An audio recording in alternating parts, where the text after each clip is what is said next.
My name is Rachel, and I'm with Cookie Jar Crimes. Today we're going to be talking about Helen Munnings. When Helen was 20 years old, she walked out of her mom's home and left, never to be seen or heard from again. She was born on March 15, 1988.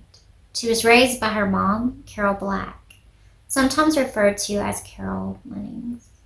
Her father was not involved in her life, and as far as I can tell, she had never even met him. She grew up with her older brother, Mark, and two younger sisters, Linda and Catherine.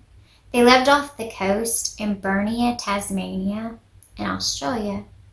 Burnie has a population of around 20,000 people. Helen was known to be a naive yet nice, generous girl.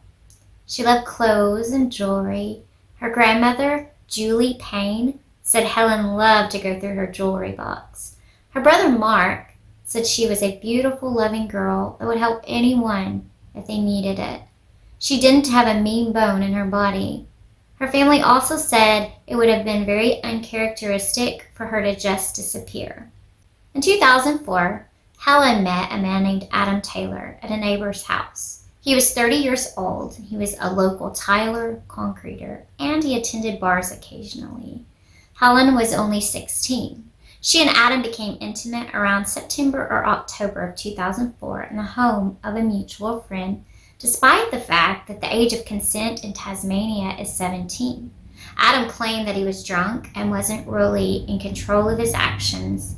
He said that Helen came on to him and he hardly even had a memory of it. They became friends, but for Helen, it was so much more. For Helen, it was love at first sight. When she turned 17, she told him he was the only one for her, and she began to pressure him to have a committed relationship with her. Adam said he only agreed to a relationship with her because she told him if he didn't, she would go to the police and tell them he had slept with her when she was just 16. Eventually, Helen became pregnant. Adam, of course, denied the baby was his. According to Helen's mom, Adam would tell people she was just a girl. He didn't even know her. Why would Adam want to deny the baby was his? Well, it turns out Adam was in a long-term committed relationship with a lovely lady much closer to his age range, Carolina Garwood, better known as Kaz. Adam and Kaz had 2 children together. They all lived together at 61 Syce Avenue in Haybridge. Their home was next to the sea on a narrow strip of land between the Bass Highway and Bass Strait, about 8 kilometers east of Burnie. That's why Adam wanted to deny any connection with Helen. Unfortunately for Adam, although people lie, DNA does not. It's difficult to have a child with someone you've never met. That would be impressive. Carol, Helen's mom, disapproved of the relationship between Adam and her daughter. The thing that troubled Carol the most about her daughter's relationship with Adam was the age difference between them. Helen was still a child in high school. Adam was a grown adult man. Carol didn't know his age. She had been told he was 23, but she found out later he was nearly 30 and that he had a girlfriend. Carol did everything she could to try to end the relationship. She turned Adam into the police more than once, and as you can imagine, this did not make for a close bond between mom and daughter. Their relationship was full of arguing. They even had restraining orders placed against one another. The reason given for why the police did nothing about Adam's having an intimate relationship with Helen while she was underage is because they said they had reason to believe that Adam thought Helen was 17 at the time. Helen's mom still has a Roxy watch that she says Adam gave to Helen for her 16th birthday. On March 30th, 2006, Helen found a new love. She gave birth to her darling baby boy. She had just turned 18 years of age. Although she was young, she loved and doted on her son just as much as any mom ever has. Soon after the birth, Kaz discovered that Adam had a baby with Helen. Kaz believed that the baby had been conceived while she and Adam were on a break in the relationship. She was unaware that the relationship between Helen and Adam was still ongoing. Adam seemed to love Carolina and want their relationship to work out, but not enough. Not enough to stay out of Helen's life. Helen began harassing him with demanding phone calls and texts. Afterward, they agreed that all communication would be channeled through his mom, Judy Taylor. Adam did not stick to this arrangement. He bought a second mobile phone in order to keep in contact with Helen. He said this was to prevent the frequent messages to his other mobile phone, or to his home phone. Judy and Kaz, however, were not aware of this phone. There is little doubt that Adam continued to maintain some affection for Helen despite her difficult behavior. There's possibly some truth in his suggestion that he wanted to offer Helen some support just for the sake of creating a better life for their son. But it is more likely he just wanted to maintain the intimate part of the relationship for selfish reasons. According to Adam, he stopped having relations with Helen after the initial fling, but that they had gotten together one last time in 2007.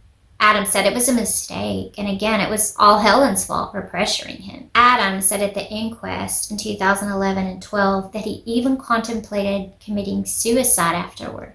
Messages that were exchanged between the two would tell a much different story. There were explicit messages sent by each of them, not just her. The messages were being sent up until at least May of 2008.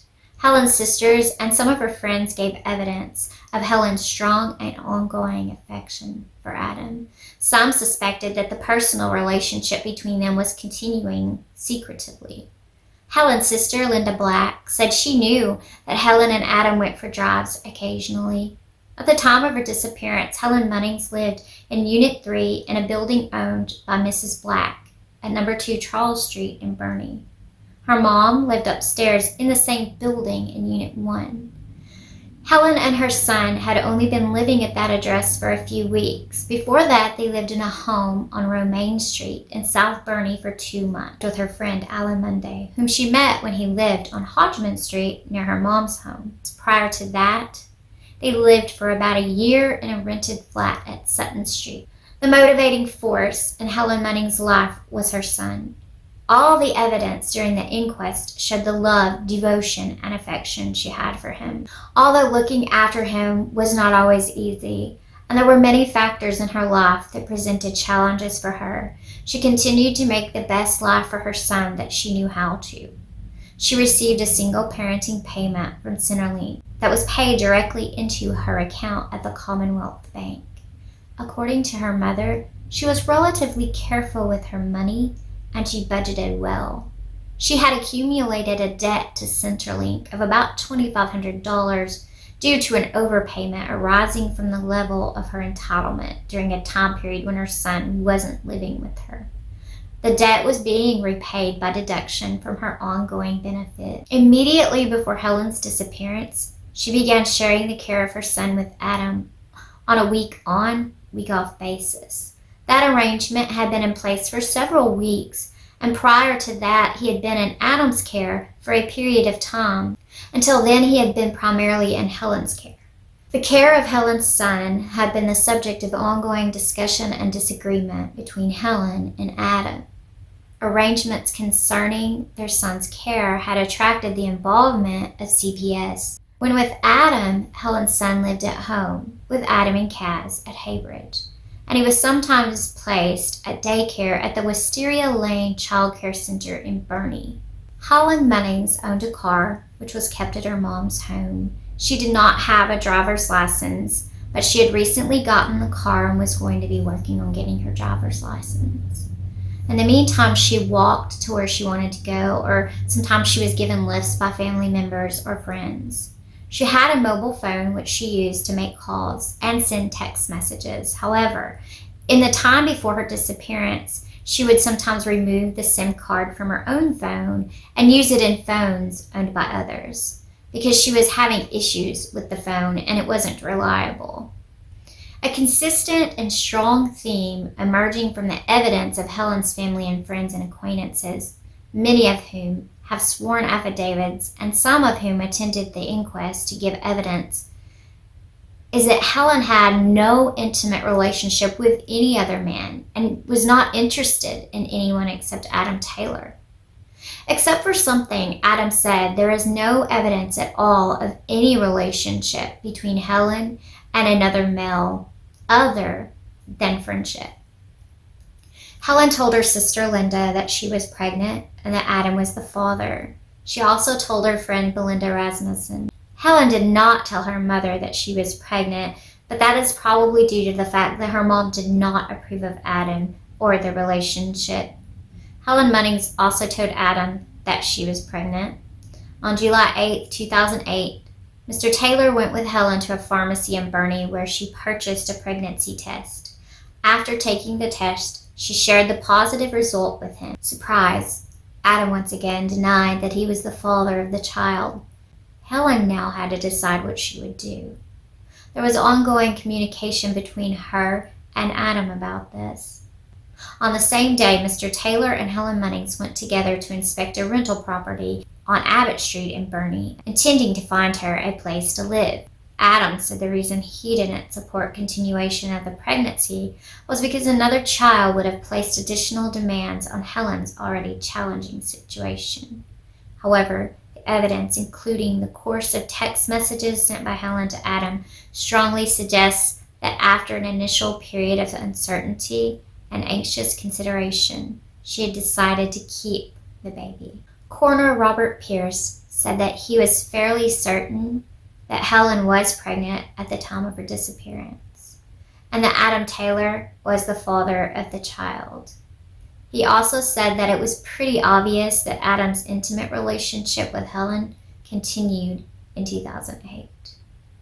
Mr. Kelly and his wife Alana knew Helen, and a couple of months before she disappeared, Mr. Kelly and his wife saw a male he knew as the young child's father at the house in Romaine Street, in circumstances that suggested a continuing intimate relationship. Helen denies he was in a sexual relationship with Helen in the weeks and months leading up to her disappearance.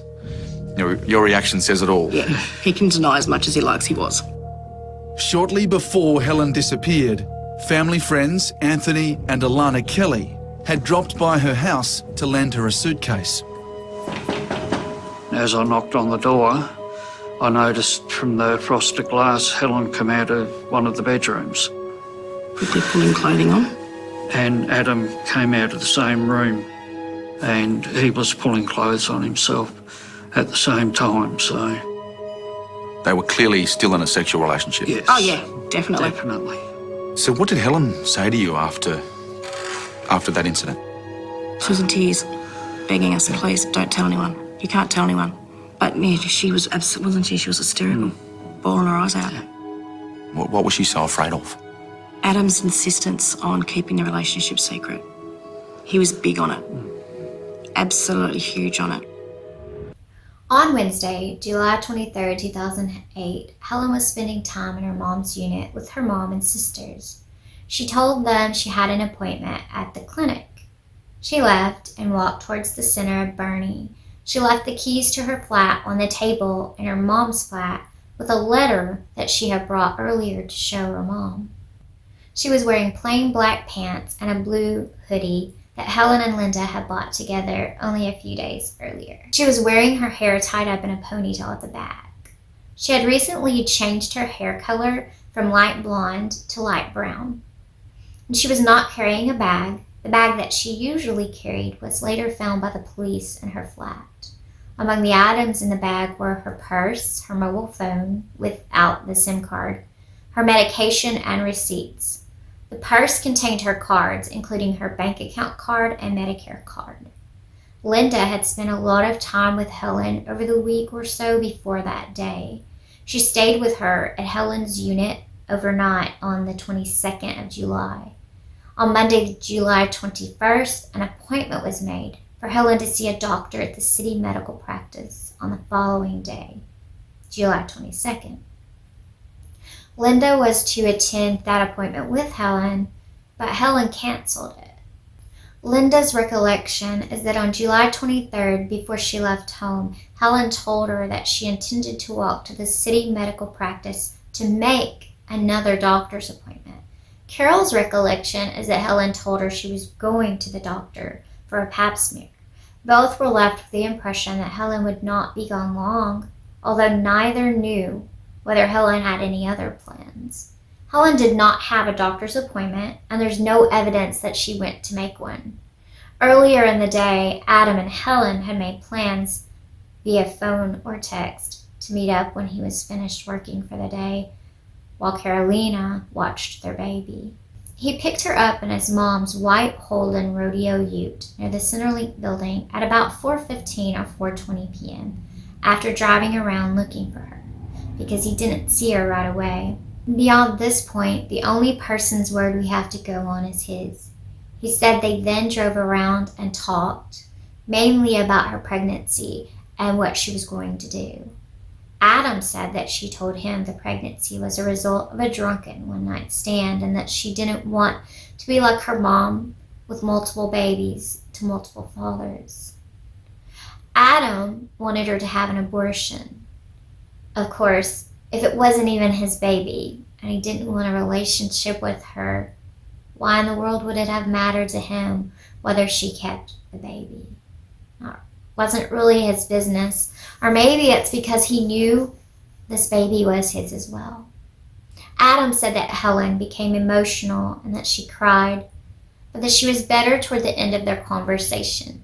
She told him she wanted to take a walk and clear her head, so he dropped her off on the southern side of the Bass Highway, near the old pulp mill, at or just before 6 p.m. By that time it was dark, or getting dark. He then drove west for a short distance before doing a U-turn and driving east towards his home at Haybridge. On the way, he said he stopped at Round Hill to reflect on the things they had discussed during the drive. During that time, he sent a text message to Helen's phone number at 6 p.m., and it said, "Keep your chin up." There was no reply to this text, but even if she was alive at this point, Helen had only the SIM card from her phone. That Helen Munnings walked into Bernie and met Mr. Taylor is corroborated by CCTV footage located by the police during the investigation. A camera located in the Centerlink building, Marine Terrace in Bernie, shows an image of a female figure with an appearance consistent with Helen's appearance walking past the building at or shortly after 4 p.m. The same camera shows a white utility vehicle looking like Mr. Taylor's vehicle, driving south on Marine Terrace, and then at 4:22 p.m., it returns north past Centerlink. A camera located at McGinney's Bar at a hotel just around the corner then shows what appears to be the same vehicle near the traffic lights at the corner of Wilson Street and the Bass Highway. The text message that Adam sent to Helen's phone is confirmed by the phone records, which disclose a message sent at 6:08 p.m. on that day. However, the message itself was not preserved, and it's not in evidence. Later that evening, Carol Black became concerned when Helen did not return. She could hear the radio playing in Helen's flat, and she used Helen's keys to let herself into the flat, but there was no sign of Helen. When Helen did not return the next day, Mrs. Black's concern increased. Sometime after lunch on Thursday, the 24th of July, Mrs. Black went to the police station and reported her concern. She went back to the police station later that night and made a formal statement. Helen did not pick up her son on Friday, the 25th of July, 2008, as she was scheduled to do. This was a major signal that something was definitely not right. The police conducted extensive searches attempting to find Helen Munnings. None of the searches found any trace of Helen or anything connected with her. The search efforts included a marine, land, and aerial search conducted over 2 days on July 28th and 29th of 2008 in the Emu Bay area, extending from the Bernie Wharf at the west to Round Hill Point about 4 kilometers to the east. The rescue helicopter was used, and about 8 search and rescue officers conducted the land search. More searches were conducted later as further information was given to the police.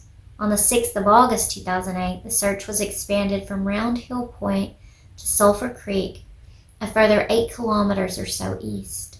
A search was also performed at Fernglade an area near the Emu River south of the coast. These searches involved 6 to 8 search and rescue officers. August 12, 2008, Constable Wotherspoon coordinated and took part in a waterborne search of the Emu and Blythe rivers.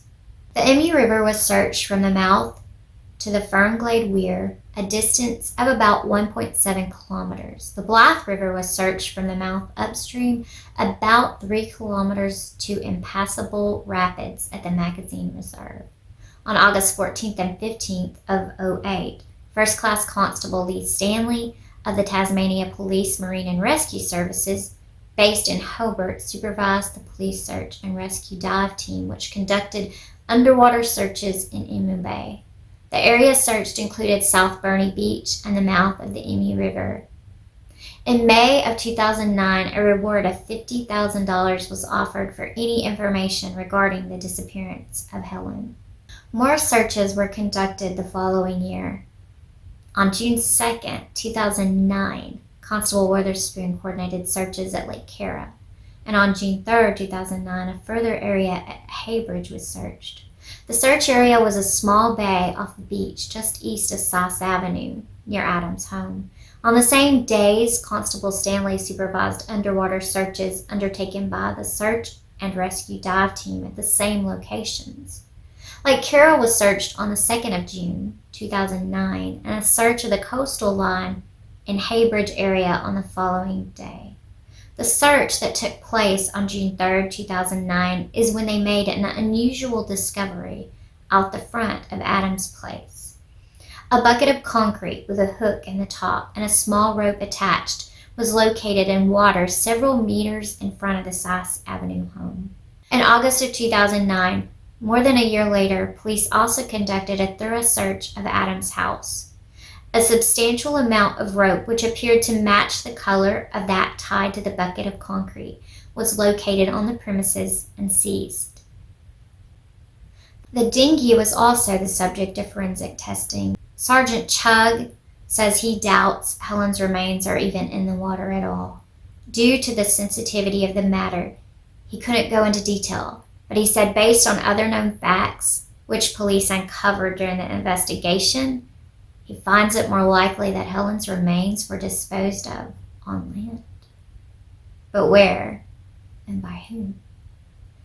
On June 17, 2009, Constable Wotherspoon coordinated a search of the roads and tracks around the Round Hill Lookout. Also, on June 17th, Constable Stanley supervised the dive team underwater search of the weir at the Fernglade Reserve, which had been opened to allow the water level to drop. Fernglade was one of Helen's favorite places to hang out and meet with friends, so the police searched it after a suggestion from her family. On July 14, 2009, Constable Wotherspoon assisted with the coordination and execution of searches of the land adjacent to the Cam River at Scarf, Somerset. In September 2009, Sergeant Paul Steen, the officer in charge of the police dive squad, supervised and participated in an underwater search at Lake Llewellyn. Lake Llewellyn is near Sisters Beach, about 40 kilometers west of Burney. 2 areas of the lake were searched. On September 2nd, an area in front of the lake shacks, and on September 3rd, an area in front of the dam to a depth of 7 meters. All of the underwater searches were conducted by a full dive team consisting of a dive supervisor and 2 divers and attendants. The dive conditions at Lake Cara and Lake Llewellyn were difficult. Constable Stanley described the water searched by his team as black water, indicating that visibility was low and that search techniques using hands and guide ropes were required. Nevertheless, Constable Stanley was confident of the result of the search in each case. Sergeant Steen was less confident of the search of Lake Llewellyn. Adam Taylor's behavior was somewhat strange on the day of Helen's disappearance. He did go to work on July 23, 2008. According to Kaz, he returned home in the Mitsubishi Pajero at about 2:45 p.m. to swap cars. He left in his mom's Holden Ute at about 3:30 p.m. She said she thought he had loaded a saw onto the tray of the ute. Mr. Taylor returned home just after 6 p.m. And just before then, he had phoned Kaz, as he often did, to check and see if she needed anything. The phone records show that phone call. After he returned home, he reported to her that he thought someone may have tried to steal the dinghy that they kept at their house, which belonged to Kaz's brother. He told her that someone had dragged the dinghy from the place in the yard where it was normally kept down to the water's edge, and he was going out to drag it back up. By then it was dark. In the course of doing so, he put the boat in the water, started the motor of the boat, and drove it a short distance before turning and bringing it back in. He spent some more time in his shed that evening, but according to Kaz, this was not unusual. She also said he was walking in between the cars in their driveway. Another interesting thing to note is that Kaz had been outside earlier that evening. She said the dinghy was in the same place it was always located. The next morning, Mr. Taylor loaded the boat onto the trailer and took it to Mr. Garwood's block at Cunningham Street. Despite all of the police searches for evidence about Miss Munnings, only one item of any interest was found. And that was the bucket that they found outside of Adam's home at Haybridge. And Adam did admit that that bucket was his. He said that it was used for mooring, but the divers said it was not in a location that would have been useful for that. So, possible explanations for Helen's disappearance. Well, there's no evidence that anyone has seen or heard from Helen Munnings since 6 p.m. on Wednesday, July 23, 2008. There is a considerable reward of $300,000 on offer for information that might lead to her discovery, but there's been no success in that. There's no direct evidence of what became of Helen. There's really only two possible explanations. The first is she's dead. Her body hasn't been located. The second is that she is living somewhere else. Helen Munnings was a young person. She lived in Burney for all of her life. Most of her family and friends also lived there. She had relatively limited education. She had a limited income and no savings. There's no evidence to support a planned departure. Her flat was left untidy. She did not take her purse with the cards it contained. She did not take her phone or any other personal belongings or clothing. She told no one of any intention to leave. She was pregnant and would have needed medical care, and there was never a report of her. She did not have her Medicare card, and since July 23, 2008, there has been no claim on Medicare or any pharmaceutical benefit paid in her name. It is extremely unlikely that Helen relocated. If she had done that, I believe she would have taken her son with her. Her mom's and her sister's anguish over her disappearance is either legit or they deserve an Oscar. As part of the investigation, officers of Tasmania Police checked for evidence that Helen might be alive. Initially, the search was conducted in the name Munnings, later in the name of Black. No trace has been found. She has not been heard of by the police in any other jurisdiction in Australia. No airline has any record of a person traveling in either name, Munnings or Black. No one in either name has traveled on the Spirit of Tasmania. There has been no contact or transaction with the Australian Electoral Commission, the Registrar of Births, Deaths and Marriages, Corrective Services, Housing Tasmania, Aurora Mental Health Services, the Land Titles Office, and the Department of Foreign Affairs and Trade. Significantly, there has been no transaction on any bank account in her name or in the name Helen Carroll Black since her disappearance. She held an account at the Commonwealth Bank which had a balance of $1,100 and into which her Centrelink benefit was paid. There has been no transaction on the account since the 23rd of July 2008, and the account's being depleted by a $5 monthly inactive account fee. The police made an inquiry of 10 of the most commonly used financial institutions, and none had any record of Helen since her disappearance. Counsel for Adam suggested it is possible that Helen is living in Darwin. The basis for this suggestion is that Helen has an uncle living in Darwin, and that after Helen's disappearance, Carol Black spent some months in Darwin, and during that time period, Judy Taylor, Adam's mom, received a phone call from an unidentified female from a Darwin number referring to Helen. The suggested inference is that Mrs. Black went to Darwin to help Helen become established there. There is no evidence to suggest it's true. It is extremely unlikely that Helen relocated. Coroner Robert Pierce said the only reasonable explanation for Helen's disappearance and continued absence is that she is dead. So what is the cause of Helen Munnings' death? One scenario that might explain Helen's disappearance is that she took her own life. Helen was a young person facing a number of factors that would be stressful for her. There was conflict in her relationship with Adam and her relationship with her mom. She was a single mom with limited income and support. Finding out she was pregnant again and trying to decide what to do about that was a source of worry and stress for her. She was faced with the prospect of telling her mom about the pregnancy and the increased conflict this would likely bring. Although it is clear that Helen's wish was that Adam would leave Kaz to enter a stable and supportive long-term relationship with her, there was little likelihood of this happening, and he was not supportive of her pregnancy. According to Adam, during the car trip on July 23, 2008, he and Helen discussed matters concerning the relationship that were distressing for Helen.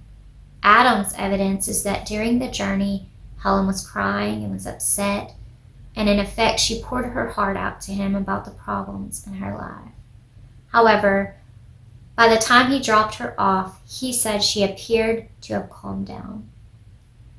Although there is some evidence that Helen had spoken or sent text messages to friends about suicide, it was only in a very general and conversational way. There is no evidence at all that she had ever made an attempt or a serious threat of suicide. There's no evidence of self-harm. The evidence of Alana Kelly is illuminating. Mrs. Kelly met Helen through her daughter, who was friends with Linda Black. For a period, Helen was frequently at her home. Mrs. Kelly described how during a period when Helen lived at Sutton Street and relations with her mom were at a low point, that Helen appeared stressed and depressed. She had a low self-esteem. Mrs. Kelly suggested that Helen might seek some outside help. Over time, however, Helen's presentation improved. Mrs. Kelly said that Helen was working through her problems and making plans for the future. The prospect of suicide is reduced by her relationship with her son. Mrs. Kelly described Helen as worshiping her little boy. In early 2008, Helen Munnings consulted a general practitioner, Dr. Olamola, at the City Medical Practice. Dr. Olamola appeared at the inquest and gave helpful evidence. Nothing he said leads us to believe that Helen was suicidal. He first saw Helen on February 7, 2008. He considered that she was moderately depressed, but she was not suicidal. She communicated well. She made good eye contact. He prescribed antidepressant medication commonly used in young people, but at the lowest dose. Dr. Olamola saw her twice more, the last time being on March 21, 2008. Although he suggested a follow-up appointment, Helen did not return and did not keep the appointment she made on July 21, 2008. Dr. Ian Sell, a highly experienced psychiatrist, gave evidence based on information given by Adam Taylor. His opinion was that the factors impacting Helen's life meant that suicide was a possibility. However, despite Dr. Sell's undoubted expertise, it was just an opinion he made with little to go on. The absence of a body does not completely rule out suicide, although it is unusual. If Adam's account that he dropped Helen on the Bass Highway near the pulp mill at about 6 p.m. is to be accepted, then she would have had a very limited means to cause her own death. She had nothing with her. There is no evidence to suggest she had any plan. Constable Dean Witherspoon has been a member of the police search and rescue squad since 1997. He gave evidence about two particular aspects of the possibility that Helen may have committed suicide by drowning. First, he explained factors which show it is quite difficult for a person to deliberately drown themselves. The natural buoyancy of the human body makes it likely that it will float unless weighted down or until the lungs fill up with water. It would take a remarkable effort of human resolve to deliberately stay underwater to the point of drowning. Had Helen weighted her body, then that would have increased the likelihood she would have been found during the search. On the other hand, a possibility is that she simply entered the ocean and swam out so far she could not return. In that case, the fact that Helen's body was not located may be explained by either the effect of the currents during the time her body may have been submerged or the effects of the exposure of the body to marine creatures. It may be that the combination of factors that prevailed at the time led to a personal crisis for Helen. The evidence does not justify finding that she took her own life. There is no evidence that she did so. However, in the absence of another explanation, it remains a possible reason for her disappearance. So the last explanation is that if Helen is dead, was it contributed to by another person? Unfortunately, there is no direct evidence that any person contributed to the death of Helen Munnings. The actions of her mom at the time and since then are quite inconsistent with her playing any part. Adam was the last person to see Helen alive. He was the only person to see her after she left home on that afternoon. He gave evidence at the inquest and told the police that he picked her up at about 4:15 p.m. He said he dropped her off on the highway at or shortly before 6 p.m.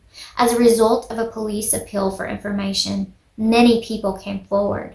The police took numerous statements about what was seen and when. All of those people had a sincere desire to be helpful. Some of them gave evidence during the inquest. However, none of them gave any evidence that would make us think that a person they saw on that day or any other day after July 23, 2008 was Helen Munnings. Not only is there no other evidence to indicate what may have become of Helen, there is also no evidence to corroborate Adam's version that Helen was dropped off by him at that time and location. One of the issues raised during the inquest is whether Adam is a person who contributed to the cause of Helen's death. According to the coroner, Robert Pierce, the evidence did not justify finding Adam as a person who contributed to the cause of Helen's death. Although the relationship between Adam and Helen continued for some years, it was at times tumultuous and turbulent, characterized by ill will. Helen's disappearance coincided with a period during which Adam and Kaz were attempting to preserve their relationship in circumstances that had been difficult for some time. The difficulty in Adam's and Kaz's relationship was contributed to by a large extent because of Helen and her sometimes difficult behavior. Helen was very likely pregnant. At least she had indicated to Adam that she would tell others that she was pregnant and that he was the father. Even if that assertion was mischievous and untrue, it was likely to impact Adam in a number of respects, not least of which would be to place additional strain on his relationship with Kaz. Adam's account to the police and during the inquest of his relationship with Helen Munnings was at least incomplete. Not to mention that in the period prior to Helen's disappearance, Adam concealed the true nature of his relationship and contact with Helen from Kaz and his mother, Judy. Adam gave different versions to the police of the route he says he took after he picked Helen up and before he dropped her off, and there's some question about whether the journey he described would have occupied all the time he was with her. Adam said that he dropped Helen where he did because she asked him to do so, saying she wanted to go for a walk on the beach to clear her head. It seems to me to be an unusual thing to agree to drop a young girl alone at that location, some distance from her home at that time when it was becoming dark. It was July and Helen was not dressed particularly warmly. It gets pretty cold in Burnie, and July is typically the coldest month in Tasmania. Helen's best friend, Belinda Rasmussen, said it was not like Helen at all to want to go for a walk alone in the dark. She said Helen was always scared of the dark and never wanted to walk in the dark, even if there were street lights. The account he gave of his actions with the boat when he got home on that evening might be viewed as incongruous. Suspicious of Adam, Carol Black and her mom, Julie Payne, went to Adam's home on Saturday, July 27th. Mrs. Payne later told the police that Adam had made a statement to her which she regarded as indication that he knew that Helen was not coming back. She claims that much later, in October of 2009, she approached Mr. Taylor in the supermarket. She asked him where Helen's body was, and in response, he threatened, "You'll get the same done to you that Helen did." Helen's mom made reference to a van owned by Mr. Garwood that was at Adam's house and implied by her questions about it that it may have been used for some unlawful purpose. This was the coroner Robert Pierce's final words from the evidence that was presented at the inquest. He said, "None of these factors justify a finding that Mr. Taylor contributed to Helen Munnings' death. For such a significant finding, clear and logical, convincing evidence is required. There is no such evidence. Without more, evidence of a motive is meaningless. Although lies may affect his credibility, generally they do not prove that his account of the events of July 23rd is untrue, much less that he contributed to her death. No conclusions can be drawn from inconsistencies in his accounts of the car journey with Helen.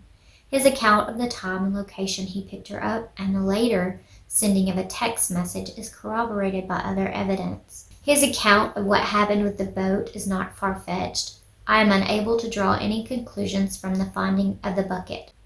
There is an innocent explanation for its presence. It was in a location which meant that it was covered by only about half a meter of water at low tide, and it was used by Mr. Taylor to secure the boat from time to time. Given the high degree of ill-feeling and suspicion Mrs. Black and Mrs. Payne hold towards Mr. Taylor, I have considerable reservations about their evidence, about the statements they suggested were admissions.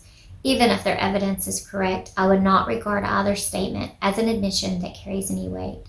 I should not lose sight of the fact that despite an extensive police investigation, there is no scientific or forensic evidence that supports a finding that Mr. Taylor contributed to the death of Helen Munnings. The investigation did not include testing of Mr. Garwood's van, but there is no other evidence that suggests that the van was somehow involved. Those were all Robert Pierce words. Robert Pierce also said he made no formal recommendation or comment concerning Helen Munnings' death, except to indicate that the police investigation into it should remain open. Further evidence may become available. The evidence I have referred to in this decision does not permit any finding other than Helen Munnings died on or about July 23, 2008, in or near Burney. No finding can be made about how or why she died or whether any person contributed to the cause of her death. Carol Black believes that the police investigation was sloppy and that they messed up. When they brought Adam in for an interview, they saw scratches on him, and he said he had received the scratches because of his job. During the interview, Adam began to feel ill and dizzy. They said they had to discontinue the interview because he wasn't doing well. They did not do any forensics on the scratches that were on him. They did not check his home, the shore in front of his home, his cars, or the dinghy for almost an entire year. I cannot possibly understand why they did not do these searches much sooner. The dinghy was at Mr. Garwood's home for 3 days before Adam brought it back to his home in Haybridge. Why? This is very strange. During the search of his home and property, police found the bucket of concrete with the hook and rope attached to it. And inside the house, they found rope that matched the color of the rope that was attached to the bucket. Forensic testing showed no human fiber on the rope. But that's not really surprising. It was nearly a year later before they searched his property and did this testing. Adam admitted the bucket was his, and he said it was used to moor his dinghy, but the divers said that the bucket was not found in an area where it would have had a purpose for mooring. I think the search teams did an amazing job with the searches they did do. That's what they didn't do that haunts me and makes me wonder why.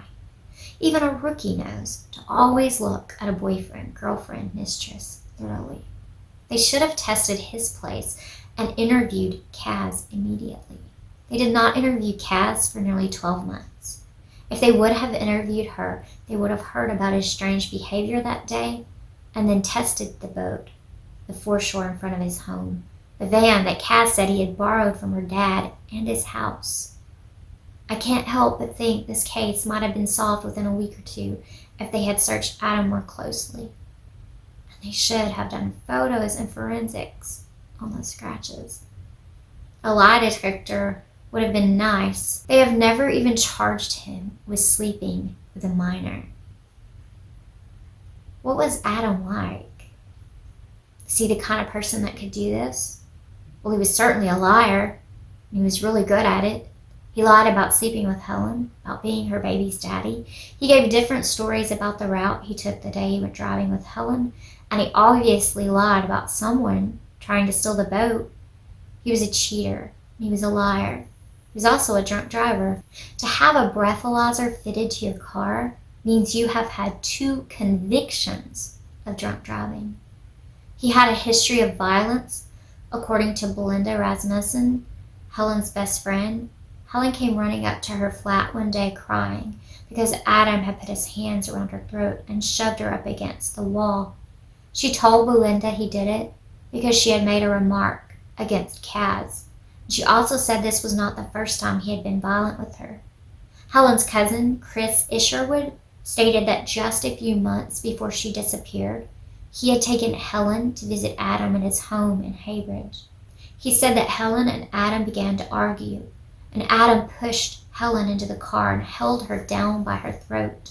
It was stated during the inquest that Adam did this because there was a restraining order against Helen, and Adam was trying to get her to leave. I personally don't see that as justification for putting your hands on a lady's throat. Kaz testified that a few months before Helen went missing, Adam had put his hands around her throat. She said she didn't feel threatened in any way, though. Did Adam have the motive to kill Helen? Helen kept pressuring him to be with only her.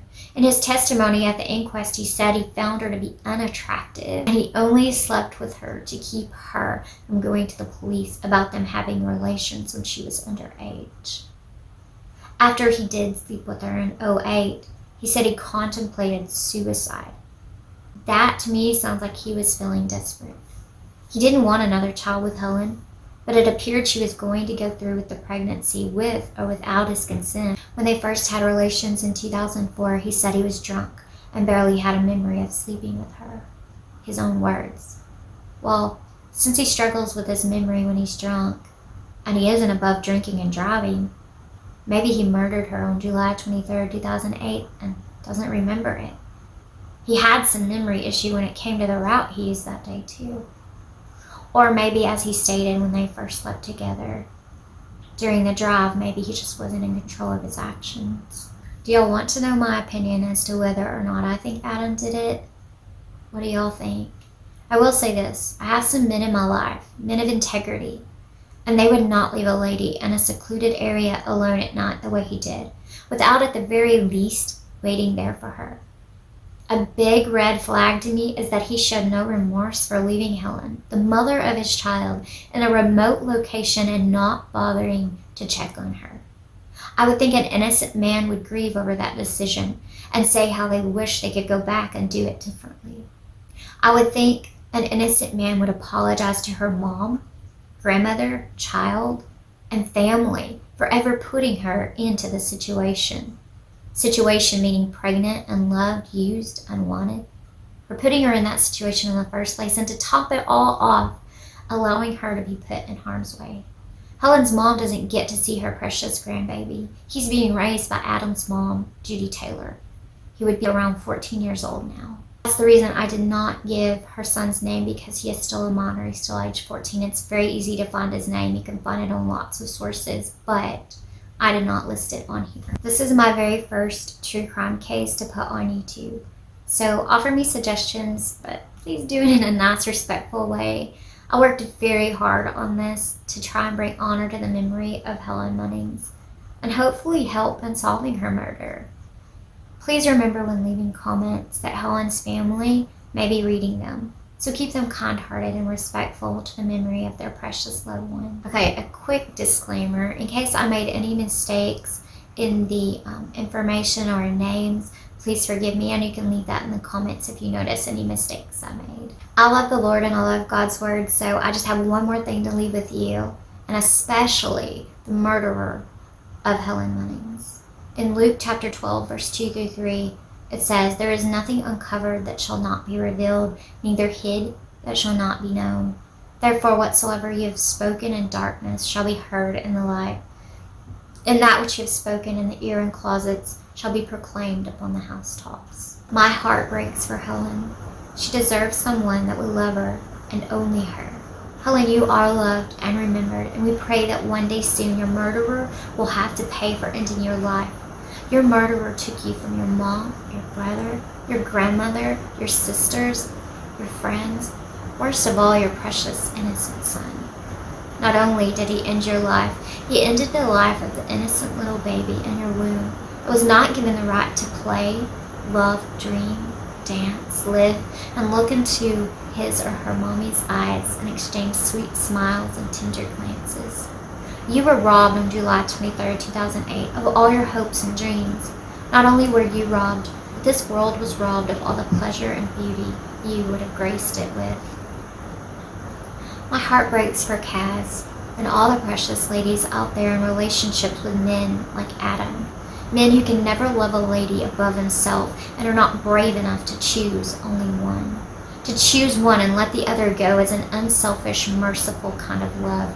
Anyone who says they love you but will not choose only you is a fraud and not aware of real love or how to be a real man. Thank you. I hope you guys have a great day.